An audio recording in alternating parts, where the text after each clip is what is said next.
अस्सलाम वालेकुम वरहमतुल्लाहि वबरकातुहू।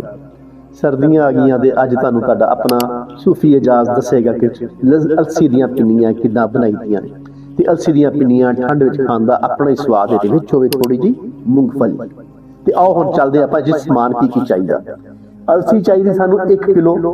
इहनू भुन्नना नहीं तुसीं, क्योंकि भुन के इहदा जिहड़ा फाइबर है वो खत्म हो जाएगा ते तुहानू जिहड़ा मसला मसाइल जिहड़ा ताकत दा हैगा ना वो खत्म हो जाएगा, ਉਹਦਾ फायदा तुहानू कोई नहीं होएगा।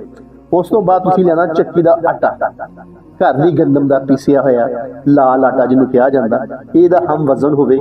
उस तो बाद तुसीं मूंगफली लैनी है ते मूंगफली लैके छिल लैनी है।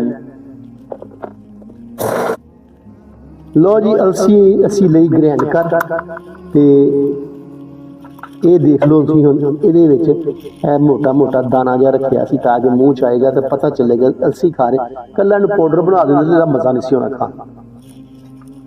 चुल्हा चलाउण लगे हल्के ਜਿਹੇ फ्लेम ਦੇ ਉੱਤੇ ਅਸੀਂ ਕੀ ਕਰਾਂਗੇ ਕਿ ਆਪਣੀ ਕੜਾਈ ਰੱਖ ਲਵਾਂਗੇ ਤੇ ਕੜਾਈ ਰੱਖਣ ਤੋਂ ਬਾਅਦ ਇਹਦੇ ਵਿੱਚ ਅਸੀਂ ਦੇਸੀ ਘਿਓ ਲਾਲ ਗਾਂ ਦਾ ਪਾਵਾਂਗੇ। ਇਹ ਅਸੀਂ ਦੇਸੀ ਘਿਓ ਲਾਲ ਗਾਂ ਦਾ ਪਾਇਆ ਇਹਦੇ ਵਿੱਚ। ਦੇਖੋ ਕਿੱਡਾ ਸੋਹਣਾ ਲੱਗਦਾ ਪਿਆ ਤੇ ਕਿੱਡਾ ਦਿਲਕਸ਼ ਲੱਗ ਰਿਹਾ।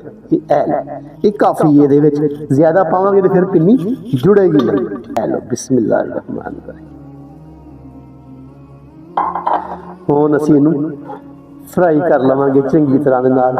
ਲਓ ਜੀ ਅਸੀਂ ਇਹਨੂੰ ਅਲਸੀ 'ਚ ਸ਼ਾਮਲ ਕਰ ਲਿਆ। ਹੁਣ ਮਿਕਸ ਕਰਾਂਗੇ। ਅਲਸੀ ਤੇ ਆਟਾ ਅਸੀਂ ਲਿਆ ਕਰ ਮਿਕਸ। ਇਹਦੇ ਵਿੱਚ ਅਸੀਂ ਪਾਵਾਂਗੇ ਹੁਣ ਮੂੰਗਫਲੀ। 1 ਕੱਪ ਪਾਣੀ ਪਾ ਕੇ ਆਪਣੀ ਚਾਸ ਤਿਆਰ ਕਰਾਂਗੇ। ਹੁਣ ਜ਼ਿਆਦਾ ਪਾਣੀ ਨਹੀਂ ਪਾਉਣਾ। ਇਹ ਨਾ ਹੋਵੇ ਕਿ ਤੁਸੀਂ ਸ਼ੋਰਾ ਬਣਾ ਲਓ ਘੱਟ ਲੱਗੇ, ਕਿਉਂਕਿ ਗੈਸ ਹੀ ਤੇ ਮੁੱਲ ਦੀ ਆਉਂਦੀ ਹੈ ਨਾ ਤੇ ਬੜੀ ਮਹਿੰਗੀ ਹੈਗੀ ਅੱਜ ਕੱਲ੍ਹ। ਇਹ ਹੁਣ ਚਾਸ ਬਣਨ ਦਾ ਇੰਤਜ਼ਾਰ, ਜ਼ਰਾ ਚਾਸ ਬਣ ਜਾਏ, ਗੁੜ ਖੁੱਲ ਜਾਵੇ, ਜ਼ਰਾ ਗਾੜੀ ਹੋ ਜਾਏ।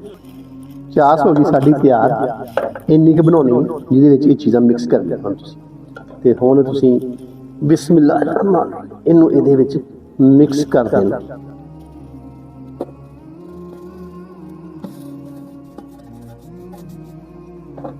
शक्ल इख्तियार कर लेगी तो फिर आप पिन्नियां वटांगे जरा।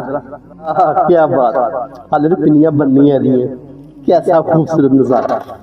लो जी हुण असीं पिन्नियां बनाउण लगे हैं ते उहदे लई जरूरी है कि पहले असीं अपनी परात नूं ना हल्का जिहा देसी घिओ थल्ले ला दईए ताकि नाल ना जुड़े। ते इहनूं असीं इस तरीके नाल पिन्नी नूं वटांगे। बस दरमियाना साइज रखना, ना वड्डी होवे ना छोटी होवे। ਜਿਹੜੀ ਇੱਕ ਲੱਡੂ ਜਿਹਾ ਬਣਾ ਲਓ, ਬੱਚਾ ਸਕੂਲ ਲੈ ਜਾਵੇ ਤੇ ਬਾਬਾ ਖੀਸੇ 'ਚ ਪਾ ਕੇ ਜ਼ਮੀਨਾਂ ਤੇ ਲੈ ਜਾਏ। ਜੀ ਜੀ ਇੱਕ ਪਿੰਨੀ ਤੁਹਾਨੂੰ ਵੀ ਦਵਾਂ। ਹਲੋ